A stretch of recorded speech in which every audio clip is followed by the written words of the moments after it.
পুজোর দিনগুলো কি তাড়াতাড়ি কেটে যায় না?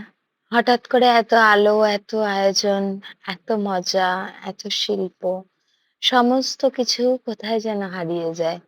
এই ৪-৫ টা দিন এতটা মজা করে কাটাই, বন্ধু-বান্ধব, এত এনার্জি, ঠাকুর দেখা, এত জামাকাপড়, নানান রকম সাজগোজ, নানান রকম প্যান্ডেল হোপিং অ্যান্ড স্পেশালি এত সুন্দর শিল্পকলা দেখার দিনগুলো কি সুন্দরভাবে কেটে যায়, বোঝাও যায় না।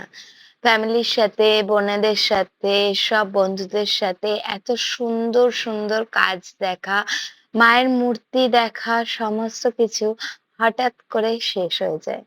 তারপরে রয়ে যায় সেই ১ বছরের অপেক্ষা। আবার নতুন করে এই শিল্পগুলো দেখার জন্য। এত লোক এত এনার্জি নিয়ে দাঁড়িয়ে থাকে প্যান্ডেলে দেখবে বলে মাকে। সেই একটা বছরের অপেক্ষা, সেই ৩৬৫ দিনের অপেক্ষায়।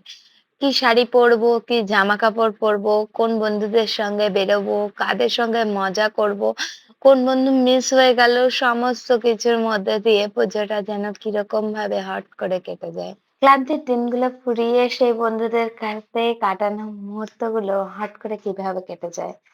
কিভাবে ভরা মণ্ডপ থেকে হয়ে যায় এক ফাঁকা দালান, বোঝাই যায় না, তাই না? আসছে বছর আবার এসো মা, সবার কাছে এসো, ভালোভাবে এসো।